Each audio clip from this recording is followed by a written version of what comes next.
Ada perbedaan gejala antara anemia dengan tekanan darah yang rendah. Kedua hal ini merujuk pada dua kondisi yang berbeda, di mana tekanan darah rendah adalah tekanan darah kurang dari 90/60 mm raksa, sedangkan anemia adalah kadar hemoglobin dalam darah yang di bawah nilai normal. Nah, penyebab daripada tekanan darah ada banyak seperti gangguan jantung, kemudian dehidrasi, atau efek obat-obatan, sedangkan penyebab anemia bisa karena defisiensi zat besi, asam folat, atau ada perdarahan yang sifatnya kronis. Nah, gejala daripada hipotensi atau tekanan darah rendah dan anemia ini hampir mirip. Kepada tekanan darah rendah bisa ditemukan gejala seperti pusing, sakit kepala, atau seperti berkunang-kunang hingga mau pingsan, sedangkan pada anemia gejalanya seperti pucat, kemudian lemas, jantungnya berdebar, atau napasnya sesak. Nah, jika pemirsa sekalian mengalami gejala seperti yang disebutkan di atas, maka disarankan untuk melakukan pemeriksaan ke dokter. Pada tekanan darah rendah akan dilakukan pemeriksaan menggunakan tensimeter, sedangkan pada anemia akan dilakukan pemeriksaan menggunakan laboratorium hemoglobin.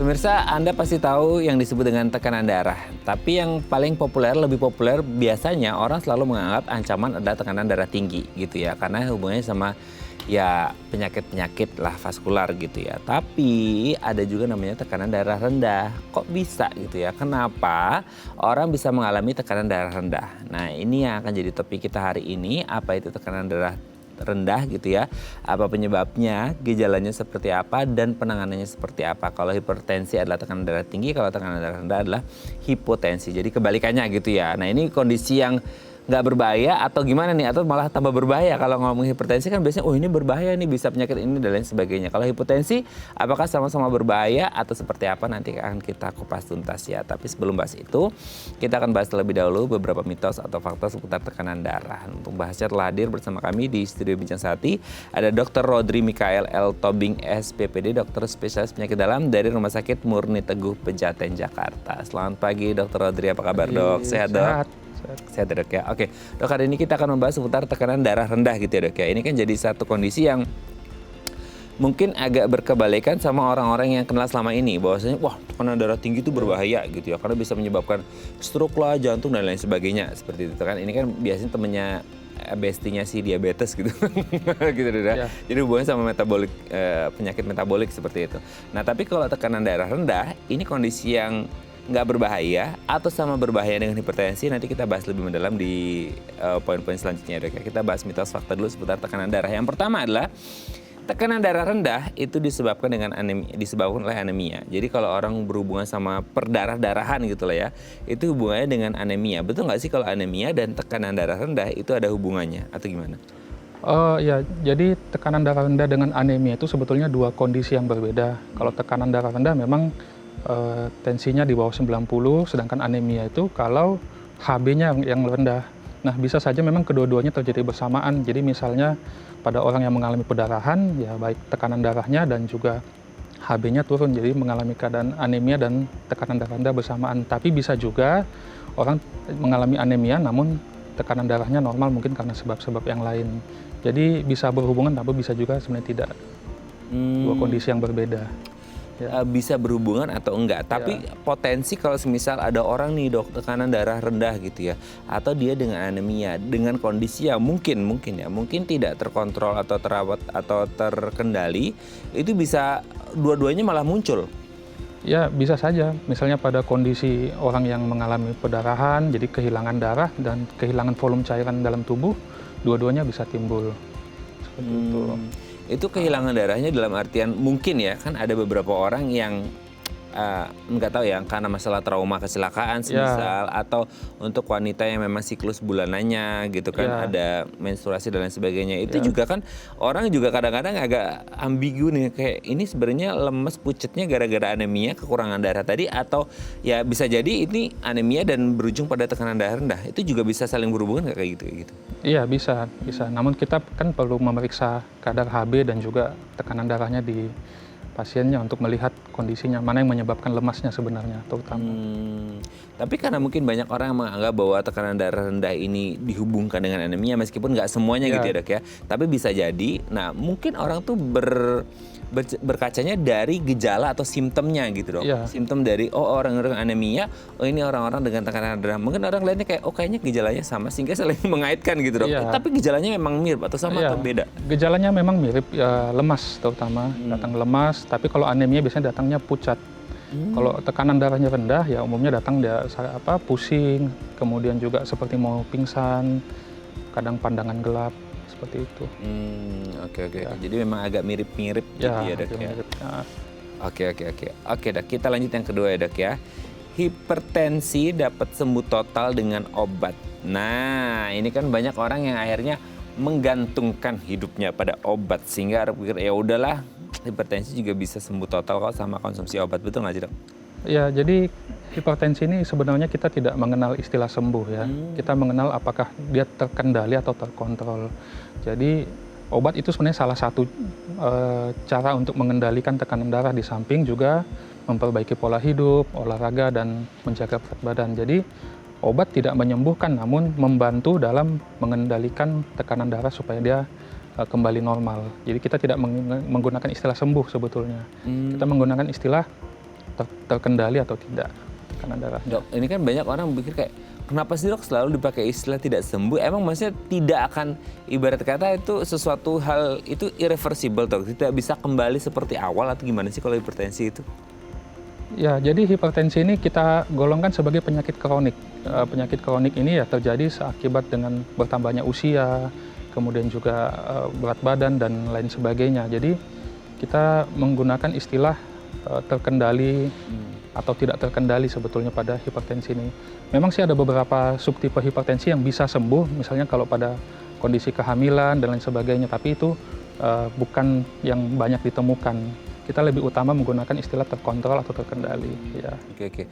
Jadi terkontrol atau terkendali. Nah, kata-kata terkontrol atau terkendali ini kan sebenarnya bisa terjadi kalau orangnya nurut ya dok, nurut dalam artian lifestyle sama obatnya. Gitu. Tapi kalau ini orang kepikiran kayak hipertensi bisa sembuh total dengan obat, makin banyak orang yang jumawa nggak sih dok? Ya udah kalau gitu saya karena nggak terkontrol juga, saya nggak bisa sembuh ya, dalam quote and quote adalah terkontrol aja. Ya udah kalau gitu saya minum obat, tapi saya makannya ngawur. Nah itu gimana?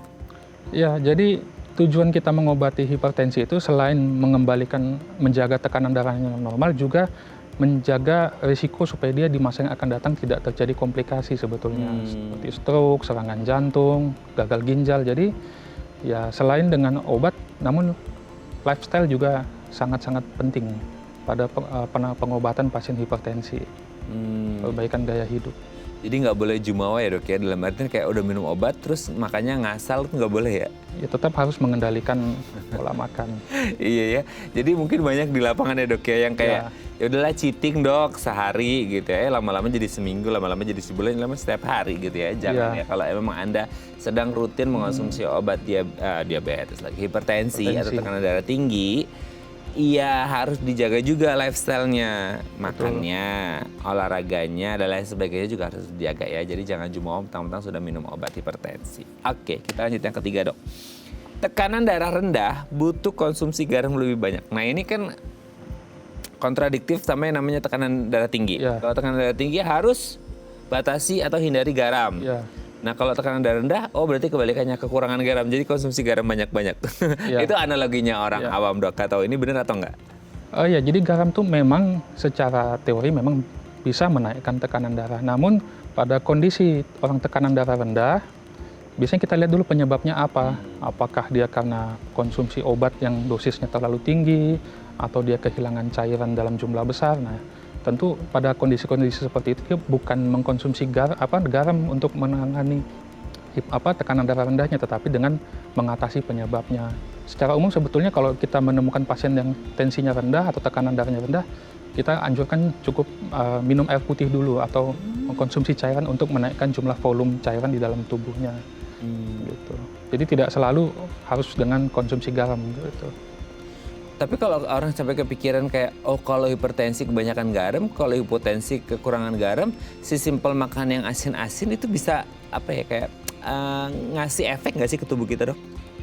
Kalau kita makan asin-asin atau garam, itu akan memicu rasa haus. Haus itu akan menyebabkan kita mengambil asupan cairan dalam jumlah yang lebih banyak. Jadi sebetulnya kita tidak perlu mengkonsumsi garam secara berlebihan.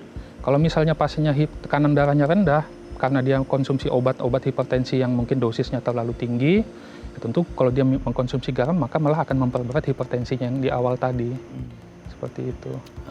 Oke. Jadi nggak melulu kayak, kalau darah tinggi itu garam, darah rendah harus Konsumsi garam. Ya, tidak sepenuhnya betul. Ya. Tidak sepenuhnya betul ya. Jadi memang case by case, karena setiap orang pasti kondisinya berbeda-beda gitu ya, Dok ya. Untuk lebih lanjut ya Anda harus tetap hubungi dokter. Jangan mentang-mentang darah rendah terus konsumsi garam banyak-banyak ya. Nanti malah hipertensi jatuhnya gitu ya, Dok ya. Dan efeknya nggak baik ya.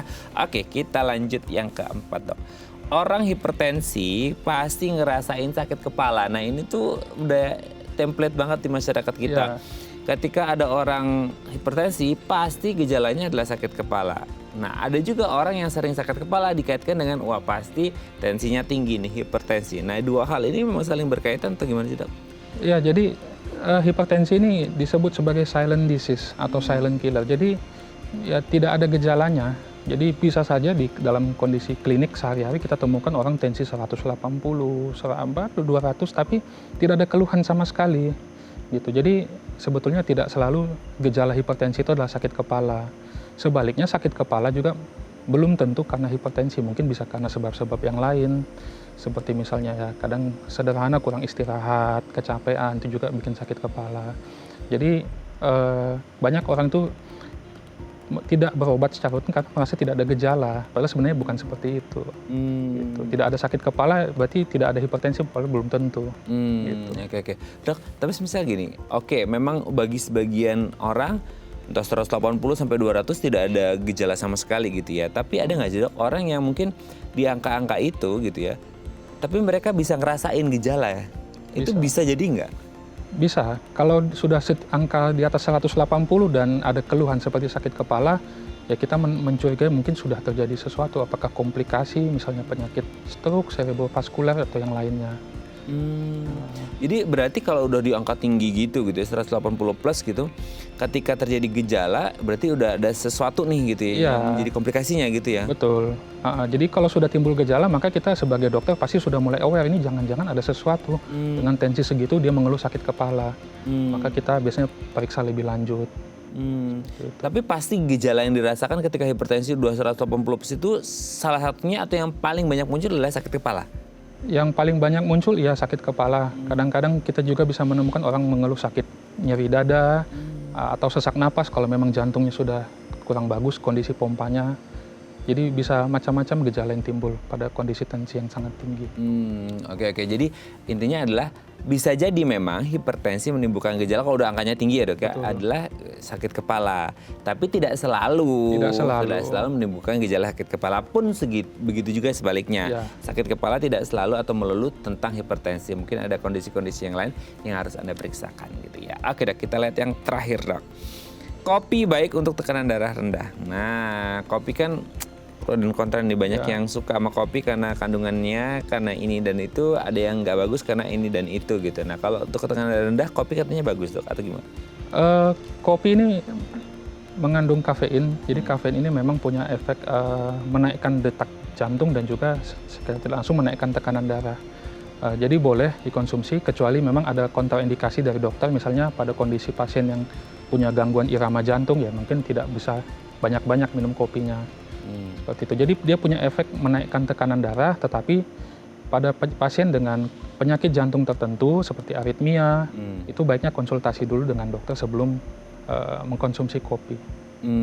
Nah kopi gini, Dok, kan selama ini supaya tidak salah kaprah di pasaran ya gitu kan, kopi yang dimaksud itu kopi yang apa gitu kan? Kalau sekarang kan banyak ya, entah kopinya yang drill kopi hitam gitu ya, kopi tubruk, atau kopinya yang sekarang kayak sasetan yang sebenarnya itu mungkin minuman gula rasa kopi gitu, lebih banyak gulanya daripada kopi kan, itu gimana tuh, Dok? Ya, yang dimaksud dengan kopi itu sebetulnya adalah kopi yang murni. Ya, jadi ada batasannya, memang sehari itu dianjurkan memang 400 mg kafein. 400 mg itu kalau kita konversi ke dalam cangkir kopi ya sekitar 3-4 cangkir sehari boleh. Atau kalau dalam bentuk espresso yang lebih pekat lagi itu mungkin bisa 2-3 shot sehari. Gitu. Tetapi itu pengertiannya untuk kopi yang murni. Kalau kopi yang ada campuran gula, ada campuran yang lain ya tentu itu beda lagi karena ada kalorinya juga di situ. Oke. Jadi tidak semua kopi yang ada embel-embel kopinya boleh dan baik ya. Jadi benar the real kopi gitu ya. Jadi jangan tertipu dengan produk-produk ala-ala kopi, niatnya baik untuk tekanan darah malah akhirnya berujung bahaya. Udah hipertensi, bisa jadi diabetes malahan ya. Karena kata dokter tadi boleh berapa shot sehari gitu ya. Nggak boleh ya. Itu kondisinya tertentu hanya untuk kopi the real kopinya gitu. Dan kondisinya tidak semuanya boleh gitu ya dok ya. Oke, thank you Dr. Audrey sudah terjawab pintas faktanya. Nanti kita lanjut ngomongin tekanan darah rendah ya di segmen selanjutnya. Oke pemirsa, kami akan kembali saat lagi kita bersama kami di Bincang Saat.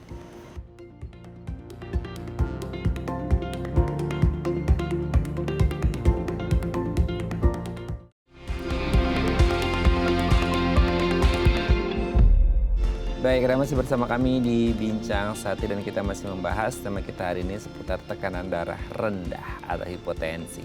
Nah, kalau Anda punya pertanyaan seputar tema kita hari ini boleh ya tanya-tanya di 0212903244 atau DM Instagram kami di @bincangsaat.tv. Kita masih bersama dengan Dr. Rodri Mikael L. Tobing SPPD, dokter spesialis penyakit dalam dari Rumah Sakit Murni Teguh Pejaten Jakarta. Oke dok, kita lanjut lagi.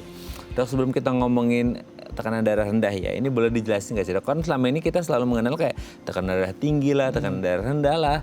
Nah, jarang banget orang ngomongin tekanan darah normal gitu. Nah, tapi sebenarnya secara umum gitu ya, tekanan darah itu kondisinya seperti apa sih? Dalam artian kayak gini, mungkin kalau kita belajar waktu SD, SMP, biologi gitu ya, itu kan ada darah. Darah itu mengalir ke seluruh tubuh untuk menyuplai nutrisi, oksigen, dan lain sebagainya. Nah, ini ada tekanan. Tekanan yang maksud itu apakah darah ini ditekan sehingga maksudnya dipompa itu atau gimana sih maksudnya sebelum kita ngomongin tinggi dan rendahnya gitu dok? Iya, betul. Jadi tekanan darah itu sebetulnya suatu produk yang dihasilkan oleh 3 komponen sebetulnya. Satu, kekuatan pompa jantung. Yang kedua adalah volume darah yang ada di dalam tubuh. Yang ketiga adalah diameter atau lebarnya pembuluh darah. Nah, kenapa penting tekanan darah ini? Karena jantung kita tahu mensuplai darah yang berisi oksigen ke semua organ-organ di dalam tubuh. Yang paling vital apa? Misalnya ke otak, kemudian juga ke jantung itu sendiri melalui arteri koroner, kemudian juga ke ginjal, ke saluran cerna, dan ke anggota-anggota gerak tangan dan kaki dan sebagainya.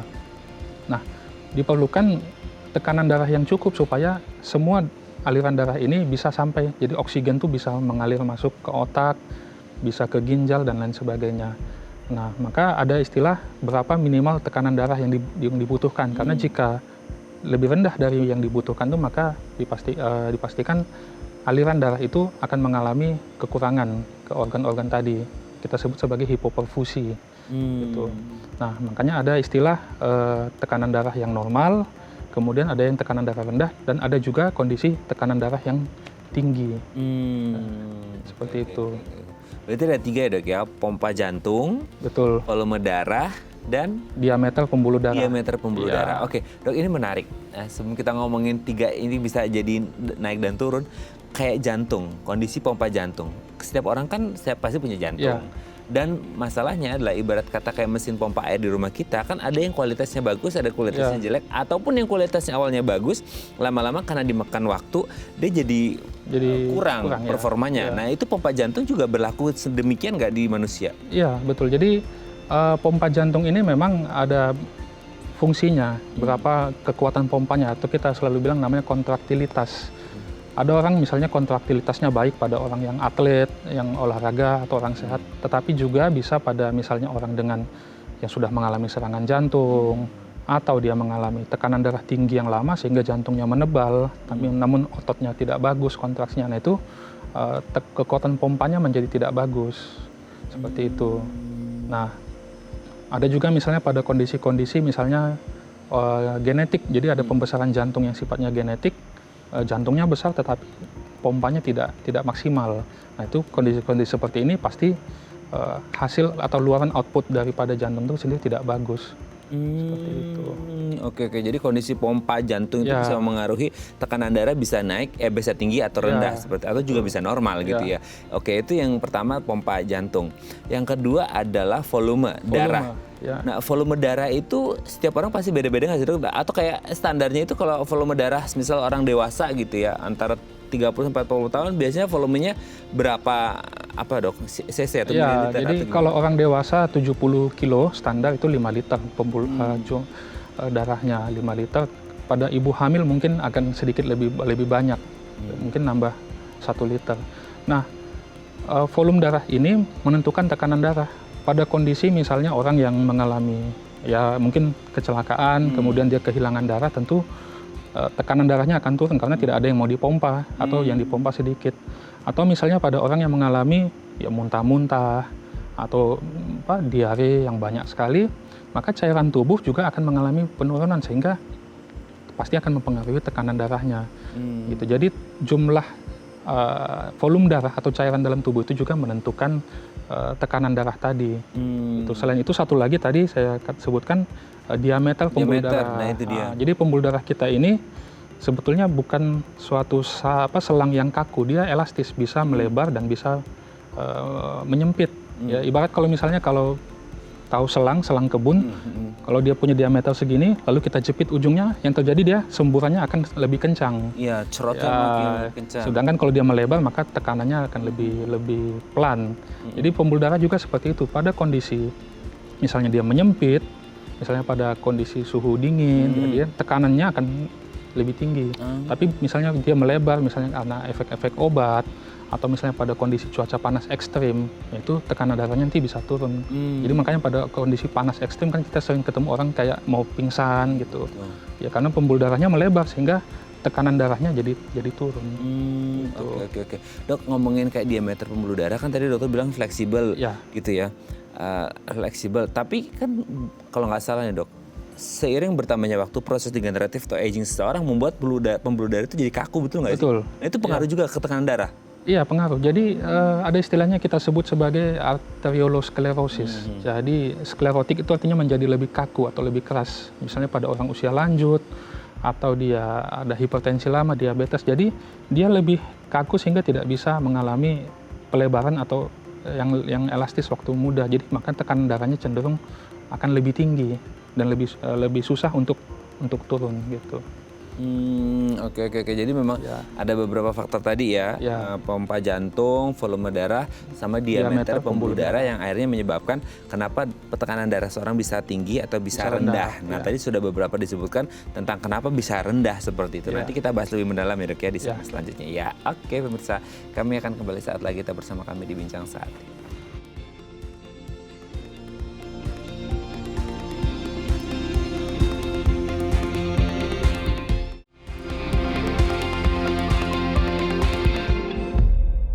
Baik, Anda masih bersama kami di Bincang Sati dan kita masih membahas tema kita hari ini seputar tekanan darah rendah. Nah, kalau Anda punya pertanyaan seputar tema kita hari ini boleh ya tanya-tanya di 021-290-3244 atau di Instagram kami di @bincang_sati.tv. Kita masih bersama dengan Dr. Rodri Mikael L. Tobing, SPPD, dokter spesialis penyakit dalam dari Rumah Sakit Murni Teguh Pejaten, Jakarta. Oke dok. Sebelum kita ngomongin tekanan darah rendahnya, yang normal itu gitu ya, dipengaruhi dari 3 tadi kan ya. Nah, itu di angkanya ada range-nya berapa gitu nggak sih dok? Ya, jadi untuk tekanan darah yang normal itu kalau sesuai standar ya 120 per 80 mm raksa. 120 itu angka di atas itu adalah tekanan sistolik kalau kita sebut. Sistolik itu artinya ketika jantung dia kontraksi. Nah, yang di bawah 80 itu adalah tekanan diastolik. Apa itu diastolik? Yaitu pada saat jantung mengalami relaksasi atau diastol.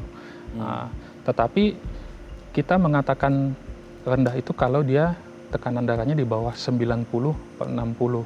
Jadi artinya ada range antara 90 sampai 120 dan yang bawahnya ada 60 sampai 80. Jadi tekanan darah normal ya sekitar 120 sampai per 80 mm raksa. Ya. Tapi kalau dia di antara 90 sampai 120 normal? Kita masih bisa sebut itu normal. Kita baru mulai ada kecurigaan atau aware kalau misalnya secara konsisten dia menunjukkan tekanan darah di bawah 90. Tapi itu sekali lagi tergantung kondisi pasiennya. Kadang-kadang ada juga pasien yang memang selama ini dia terbiasa tensi tinggi, tapi begitu tensinya turun di angka 100 dia mulai mengeluh seperti berkunang-kunang tuh ada. Namun biasanya itu adaptasi, tidak lama biasanya. Gitu. Tapi maksudnya sistolik dan diastolik itu selalu ini ya sih dok, beriringan dalam artian kayak bisa jadi sistoliknya tinggi, diastoliknya bisa rendah di bawah, misal 120, terus diastoliknya ternyata 70, di bawah 80 itu bisa terjadi? Iya, jadi bisa aja kondisi tertentu misalnya pada orang yang usia lanjut, yang sistoliknya akan lebih tinggi dibanding diastoliknya. Jadi misalnya sistoliknya 160 atau 150, tapi yang diastoliknya masih normal 80. Nah itu bisa terjadi, itu kita sebut sebagai hipertensi sistolik yang terisolit gitu. Itu biasanya pada orang-orang yang usia lanjut biasanya. Pada umumnya memang pada yang lebih muda ya sistoliknya naik, diastoliknya juga ikut bersama naik, jadi 140/90 biasanya seperti itu. Tapi 120/80 itu tuh angka yang mentok atau kalau udah misal 121 ke atas dia jatuhnya malah hipertensi atau ada apa?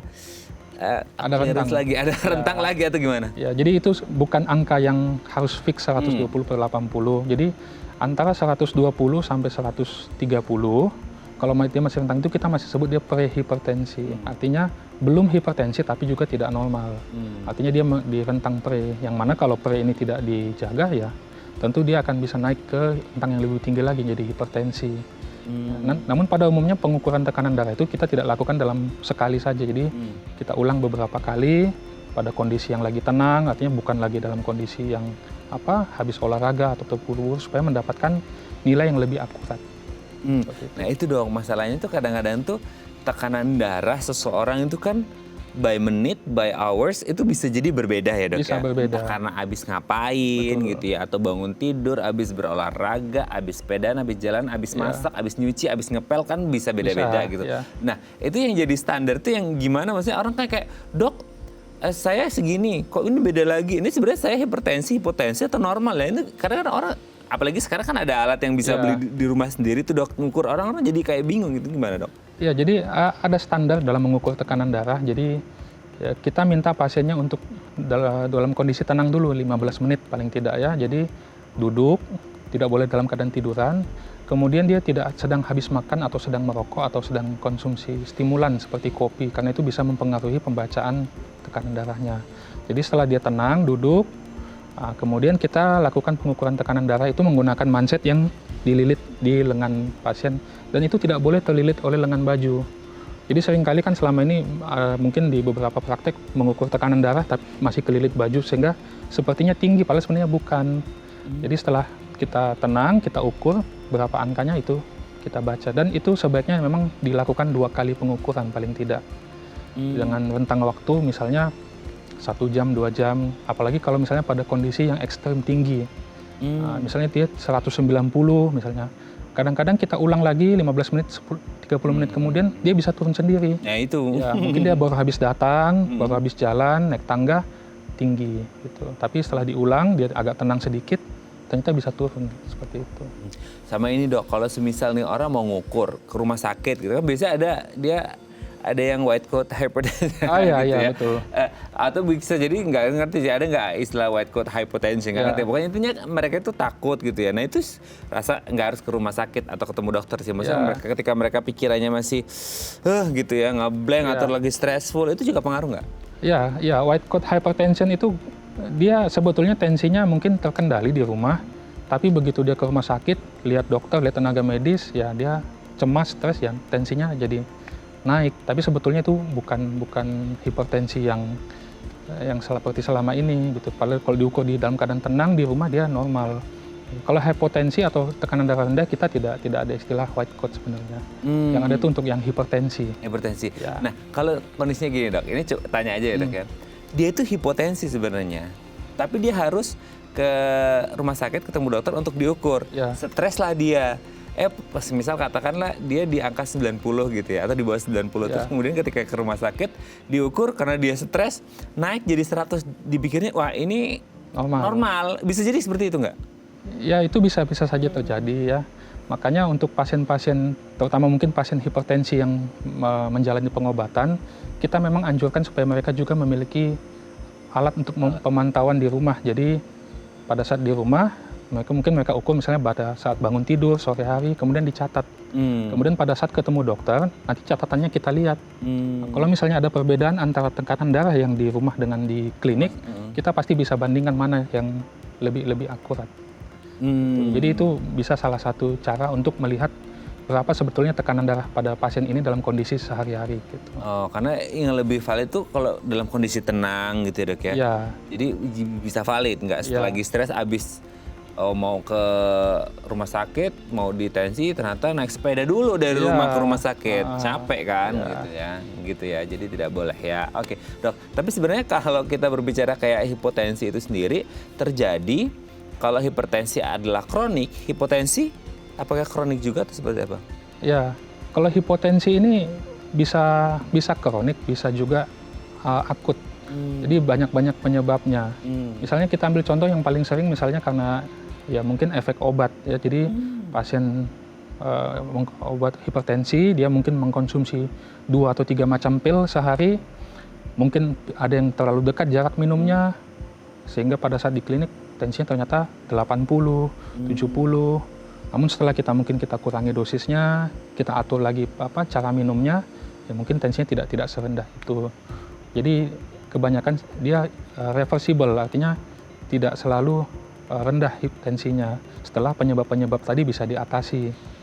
Itu memang ada juga beberapa kondisi hipotensi tekanan darah rendahnya itu berlangsung lama. Tapi ini biasanya pada penyakit-penyakit tertentu.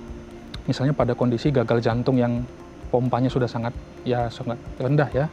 Itu kan kekuatan pompanya sudah tidak bagus, jadi secara lama dia tensinya rendah. Atau misalnya pada kondisi penyakit-penyakit tertentu, penyakit metabolik seperti hipotiroidisme, hormon tiroidnya sangat rendah sehingga metabolisme di badannya sangat lambat, tensinya pun jadi ikut turun ke bawah, rendah. Gitu. Tapi itu juga sebetulnya agak jarang kita temukan. Gitu. Tapi mungkin ada beberapa faktor, entah karena gini ya, pola dietnya kah, pola istirahatnya kah, pola geraknya, aktivitasnya, atau gara-gara genetik juga, Dok. Karena mungkin ada yang bilang kayak, Dok kayaknya saya nggak ngapa-ngapain, tapi kok kena ini juga ya. Nah, apakah genetik juga berpengaruh? Nanti kita bahas di segmen selanjutnya, Dok ya. Oke, pemirsa, kami akan kembali saat lagi bersama kami di Bincang Saat.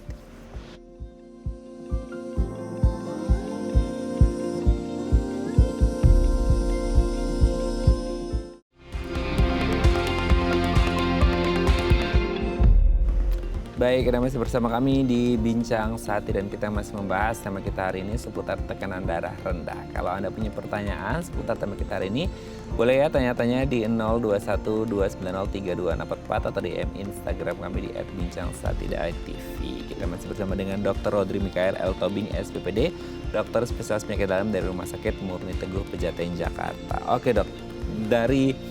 Kalau kayak hipertensi kan orang pengaruh mungkin kayak dari pola makannya, apa yang dikonsumsinya, pola istirahat, olahraga dan lain sebagainya. Hipotensi sama atau berbeda? Ya, kalau hipotensi ini ya mungkin agak sedikit berbeda ya, karena kebanyakan hipotensi ini ada penyebab yang mendasarinya biasanya, atau tekanan darah rendah ini. Misalnya, contoh tadi, misalnya dia konsumsi obat darah tinggi, misalnya minum obatnya mungkin dosisnya terlalu tinggi, atau kebanyakan, atau mungkin jarak antara obatnya terlalu rapat, jadi fluktuasi tekanan darahnya itu mungkin jadi terlalu ekstrim, jadi satu sisi dia rendah, namun dia tinggi di waktu yang lain gitu. Atau misalnya pada kondisi orang yang kurang cairan atau kurang minum, misalnya dia olahraga, kehilangan cairan, atau misalnya pada kondisi konsumsi obat juga, jadi ada beberapa obat itu yang meningkatkan produksi buang air kecil. Jadi kencingnya banyak, dia tensinya jadi mungkin lebih rendah dari normal, seperti itu. Kalau untuk sebab-sebab seperti itu ya biasanya kita tidak terlalu berhubungan dengan pola aktivitas olahraga ya, karena penyebabnya itu biasanya paling banyak. Kalau secara genetik bisa ada pengaruh juga nggak, Dok? Ya kalau secara genetik ya ada beberapa penyakit yang bisa menyebabkan tensi rendah, tapi itu juga jarang. Ada satu zat kimia dalam badan namanya dopamin. Ya ada beberapa orang yang secara genetik dia tidak mampu mengsintesis atau menghasilkan dopamin dalam jumlah cukup. Jadi dopamin ini fungsinya juga untuk menaikkan tekanan darah di badan. Namun ya itu juga ya agak jarang ditemukan. Gitu. Kebanyakan ya memang karena faktor-faktor yang tadi. Gitu. Dok, bisa nggak sih kayak tekanan darah itu dari orang yang normal gitu ya? Karena mungkin sedikit berbeda case sama hipertensi gitu ya. Kalau hipertensi kan memang sifatnya kronik karena berkepanjangan gitu. Nah, kalau ada nggak orang yang tiba-tiba itu kayak dari normal terus agak ngedrop ke bawah gitu? Bisa ke rendah?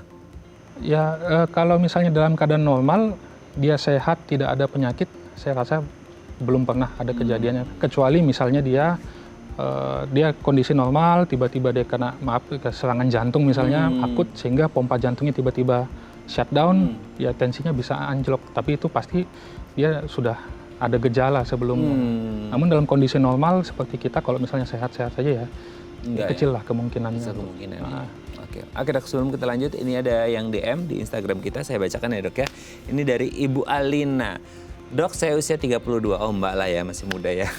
Punya tekanan darah rendah dengan gejala pusing dan jantung berdebar cepat nih dok. Itu normal atau enggak ya dok? Dan ada masalah jantung atau enggak? Oh 32 dok, masih muda sekali nih. Tekanan darah rendah, gejala pusing dan jantung berdebar, gimana nih dok? Iya, baik. Jadi untuk Mbak Alina ya, pada ini kalau melihat gejalanya, tentu kita harus periksa dulu ya, apakah memang misalnya tensinya rendah seberapa ya, kemudian jantung berdebar itu sudah berapa lama, kemudian berapa detik atau berapa detak per menit. Ya memang ada kondisi-kondisi tertentu, misalnya pada kondisi aritmia atau hipertiroid, jadi hormon tiroidnya tinggi, maka gejalanya berdebar gitu, dominan. Nah, kalau untuk seperti itu memang kita sarankan untuk dilakukan pemeriksaan lebih lanjut. Biasanya nanti akan dilakukan pemeriksaan pengukuran tekanan darah, kemudian juga rekam jantung atau elektrokardiogram EKG. Nanti dari situ kita bisa mengambil kesimpulan apa yang penyebab daripada keluhan tersebut. Seperti itu. Oke. Dok, ini kalau melihat namanya kan perempuan ya dok ya. Mbak Alina.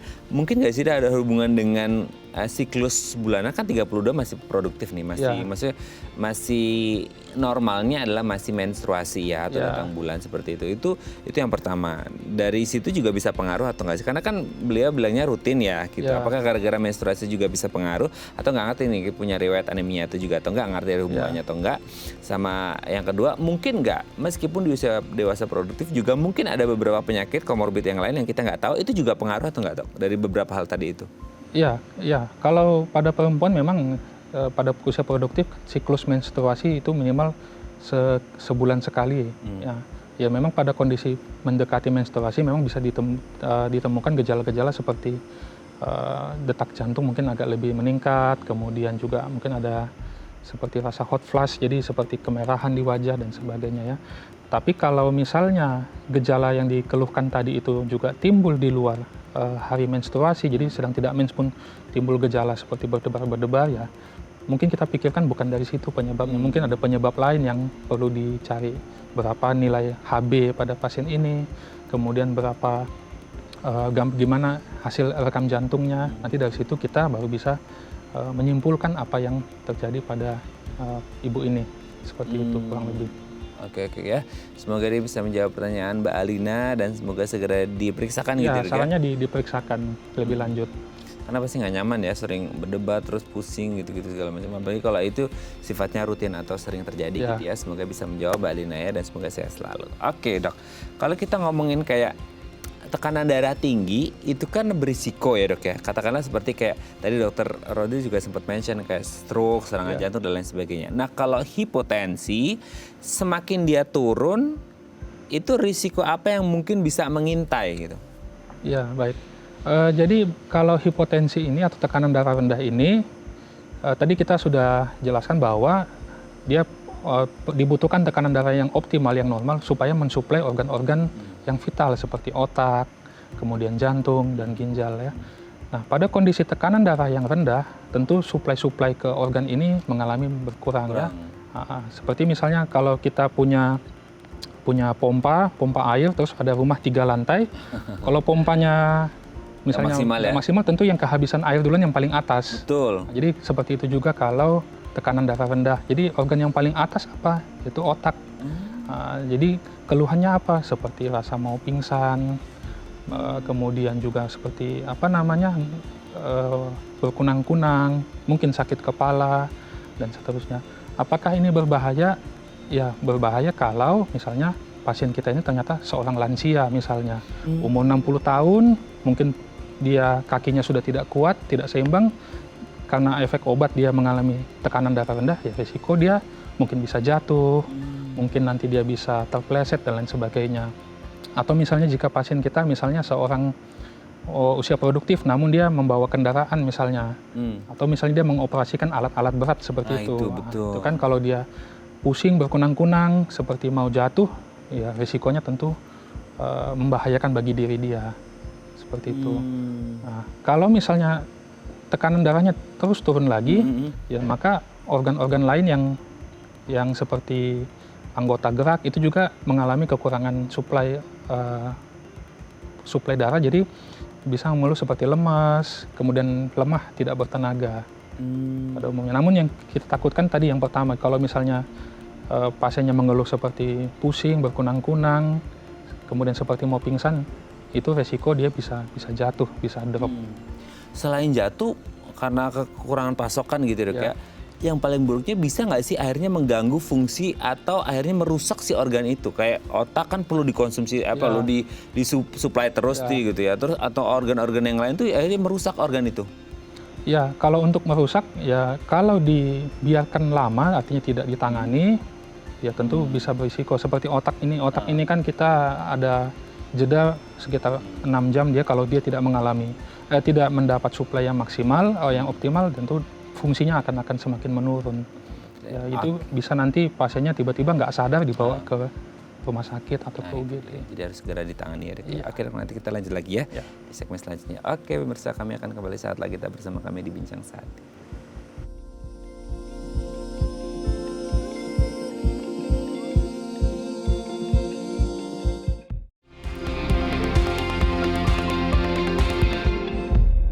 Baik, masih bersama kami di Bincang Saat dan kita masih membahas tema kita hari ini seputar tekanan darah rendah. Masih bersama dengan Dr. Rodri Mikael L. Tobing, SPPD, dokter spesialis penyakit dalam dari Rumah Sakit Murni Tugu Pejaten, Jakarta. Oke dok, sebelum kita lanjut, ini ada penelpon, kita sapa terlebih dahulu ya dok ya. Halo, selamat pagi, dengan siapa di mana? Halo, selamat pagi Pak, dengan Bapak siapa di mana? Selamat pagi Pak. Pak, saya Iwan dari Medan. Pak Iwan di Medan, silakan tanya ke Dr. Rodri, Pak. Ya, pagi Pak Iwan. Pagi, Pak Dokter, selamat pagi. Pagi Pak Iwan. Saya dari Medan, Pak. Iya. Ya, silakan Pak. Saya mau tanya, saya ini kan kemarin kena flu oksipital. Ya. Jadi dari hipertensinya kemarin tinggi, dokter suruh jaga. Jadi konsumsi obatnya bagusnya pagi atau malam, obat tensi. Kedua, kalau saya kan ada alat ukur sendiri. Kadang-kadang saya ukur itu di bawah 100 atau sampai 100. Sementara kan darahnya harus dijaga standar lebih kurang 120. Itu gimana dokter? Oke, Pak Iwan, maaf usianya berapa Pak Iwan? Usianya 56 tahun. 56, ya.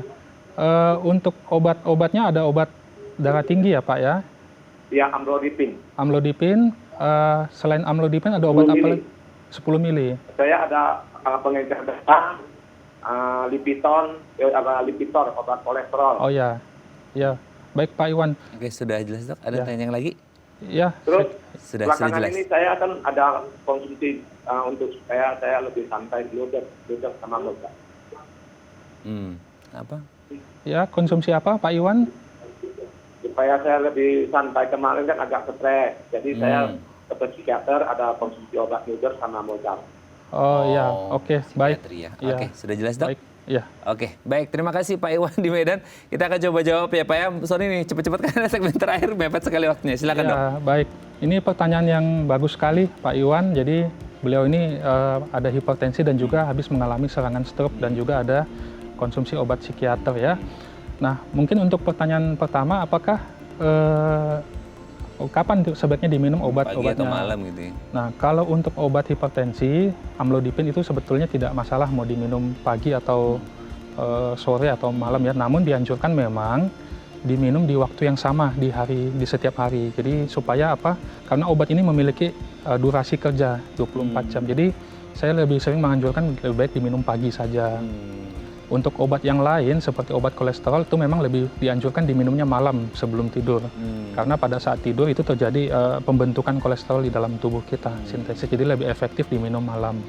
Nah, untuk obat-obat psikiatri ya mungkin nanti bisa dikonsultasikan dengan dokter psikiatri ya, karena ada banyak jenis obat ya. Saya juga mungkin tidak tahu obat apa yang diminum, apakah ada mengandung komponen obat penenang dan lain sebagainya. Seperti itu. Nah, bagaimana supaya lebih tidak stres? Tentu Pak Iwan, satu, ya kita harus berpikir positif selalu ya. Kalau Pak Iwan masih bisa aktivitas, bergerak seperti jalan, coba dilakukan. Masih seger kok suaranya tadi ya. Ya, jadi mungkin juga relaksasi, mungkin jalan-jalan seperti itu ya. Nah, kalau untuk konsumsi obat psikiaternya ya tetap dilanjutkan sesuai dengan petunjuk daripada dokter yang bersangkutan.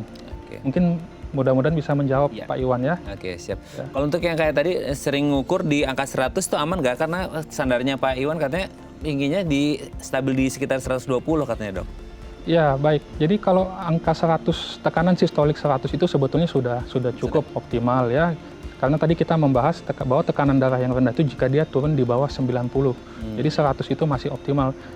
Satu, mungkin dalam pengobatan hipertensi ini kita tidak usah terlalu kaku atau terlalu cemas. Oh, saya ingin di angka 120. Karena rentang 100 sampai 120 itu masih wajar sepanjang yang bersangkutan tidak ada keluhan yang spesifik. Jadi tidak terlalu tinggi, tidak terlalu rendah juga. Betul. Ya. Semoga bisa menjawab Ya. Pak Iwan ya. Dok, kita punya 1 menit terakhir. Nah, kalau untuk hipertensi, kalau hipertensi dia minum obat gitu ya, pelancar itu. Nah, kalau hipertensi gimana, Dok? Ya, kalau misalnya hipotensi, misalnya karena efek obat, ya mungkin lebih baik dikonsultasikan dengan dokter yang meresepkan obat. Apakah ada dosis obat yang perlu dikurangi atau mungkin penjadwalan minumnya yang perlu dilihat lagi supaya tidak terlalu dekat barangkali. Kalau hipertensi itu terkontrol, apakah hipotensi juga terkontrol atau bisa dikembalikan ke normal? Kalau ada penyebab yang mendasarinya, pada umumnya kebanyakan dia bisa dikembalikan ke normal. Oh, oke. Jadi bisa dikembalikan ke normal Bisa, gitu ya? kecuali pada kondisi-kondisi yang sudah kronik, misalnya penyakit jantung yang sudah berat sekali, yang pompa jantungnya sudah sangat kecil kekuatannya ya, kemungkinan sih memang agak susah ya, tapi memang kebanyakan masih bisa dikembalikan normal. Makanya kalau dari awal sudah kerasa langsung datang ke dokter Untuk gitu konsultasi. Ya. Oke, terima kasih Dokter Rodri. Sebenarnya banyak pertanyaan kita, tapi waktu juga membatasi. Next time kita perlu ngobrol lagi ya. Oke, terima kasih, Dok. Saya terus salam untuk keluarga di rumah dan teman-teman di Murni Teguh Pejaten. Selamat pagi. Terima kasih. Oke, pemirsa, itu tadi perbincangan kita dengan Dokter Rodri. Semoga bermanfaat ya, dan jangan lupa untuk terus menyaksikan konten-konten inspiratif kami di platform The Eye Plus. Saya Raden Badlias pamit, sampai jumpa dan selamat kembali beraktivitas di hari Jumat yang indah ini. Ingat, jaga kesehatan Anda supaya tidak mengalami hipotensi maupun hipertensi. Semuanya harus dijaga dengan baik, pola makan, pola diet, pola olahraga, pola istirahat dan lain sebagainya ya. Jangan lupa untuk terus berolahraga dan juga menjaga pola hidup yang sehat, dan juga selamat berpuasa. Jangan lupa terhidrasi dengan baik supaya nggak hipertensi dan juga hipotensi. Sampai jumpa. Terima kasih, Dok.